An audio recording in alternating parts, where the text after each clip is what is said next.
안녕하세요. 호주 생생뉴스입니다. 호주도 한국의 수능과 같은 아타 시험 결과가 속속 발표되고 있습니다. 호주에 계신 고3 부모님들 수고 많으셨습니다.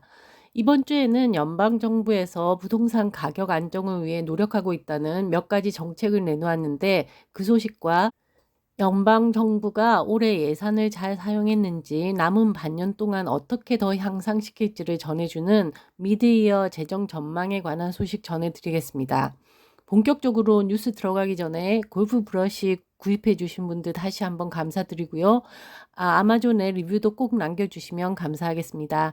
아직 구매를 고민하시는 분들은 아래 링크에서 구경해 보시고 천천히 결정해 보시기 바랍니다. 트럼프가 대통령이 되면 호주가 공을 들여 추진해 놓은 이 핵 잠수함 수입 계획인 오쿠스를 파기하면 어떡하냐는 고민이 있었습니다. 이 오쿠스가 오늘 미국 상원을 통과했다고 하는데요. 이제 하원의 승인과 바이든 대통령의 서명을 거치면 법으로 제정됩니다.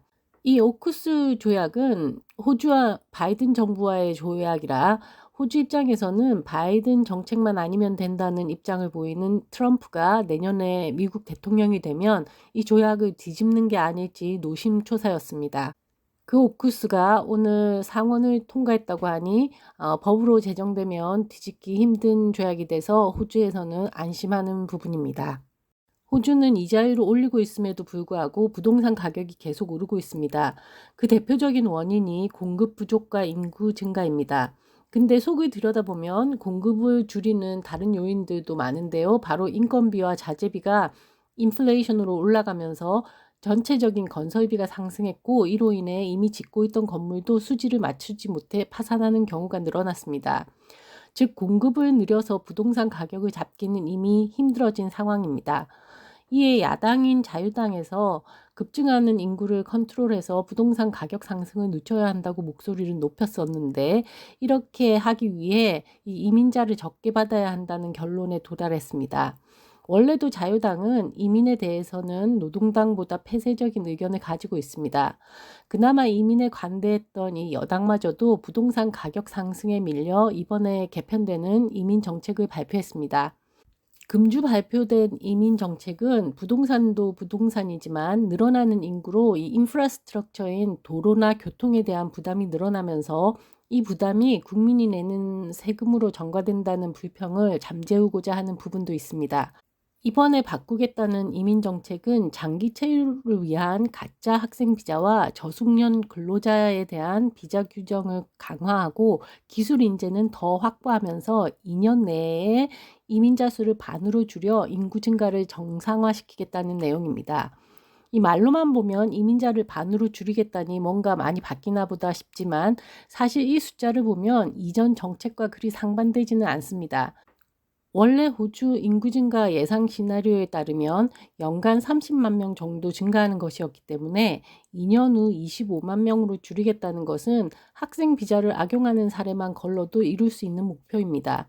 실제로 코로나로 묶여있던 인구가 갑자기 들어온 올해가 비정상적으로 인구가 급상승하면서 50에서 60만 명이 늘어났습니다. 이 중 유학생 수가 작년에 비해 30%나 증가해 15만 명이나 늘어났습니다. 그래서 이번 이민자 줄이기 정책에 제일 타격을 입는 것이 학생 비자입니다. 이 학생 비자 요건을 강화하기 위해 영어 점수 수준을 높이고 진짜 학생인지 체류 기간 연장용인지를 가려내겠다고 합니다.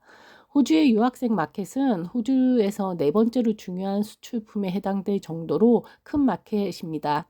현재 유학생만 65만 명에 달합니다. 정부도 국제교육이 호주의 중요 사업임을 알기에 이 마켓이 줄어드는 것은 원하지 않지만 지금처럼 급격한 인구 증가에는 학생 비자의 남용이 있었다고 보고 있고 사회적 비용 증가가 점점 부담이 되면서 지속 가능한 이민 정책을 이어가겠다고 합니다. 이 외에도 정부는 외국인의 부동산 구입 세금을 더 올리기로 했습니다. 이미 지어진 부동산 구매 시 세금이 3배로 올라가고 빈집으로 남겨두면 또 세금을 2배로 매긴다고 합니다. 그런데 이 정책이 과연 효과가 있을까에는 부정적입니다. 왜냐하면 이 ATO 데이터에 따르면 작년 외국인 투자는 1,300건에 불과했기 때문입니다.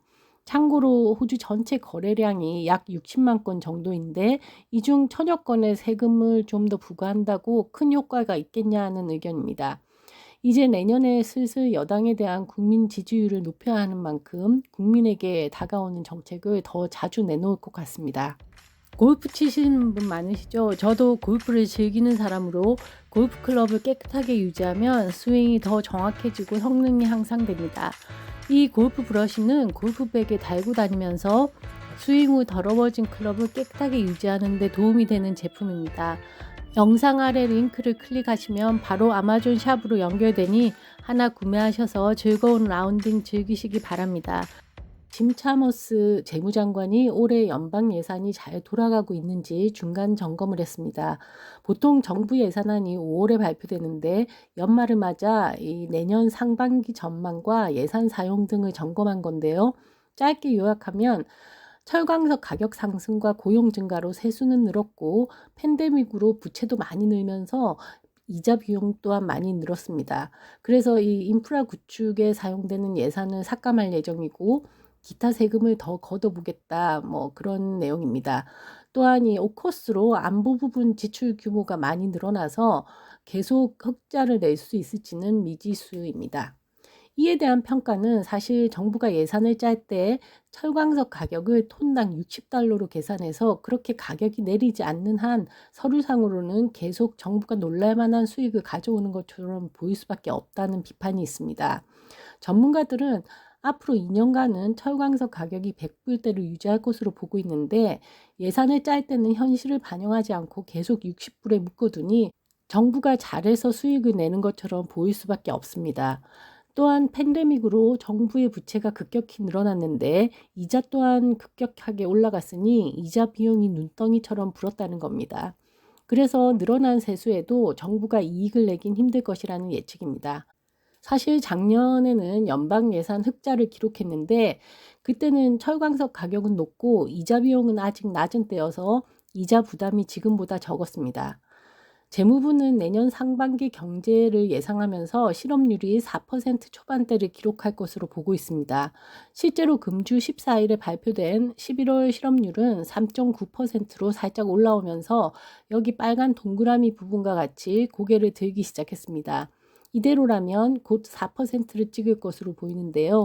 이는 노동력 부족 현상이 조금씩 해소되면서 실업률이 올라갈 것이라는 말로 호주 중앙은행의 예상인 내년 4% 전망과도 맞아떨어집니다. 오늘 소식은 여기까지입니다. 즐거운 주말 되시고요. 시청해 주셔서 감사합니다.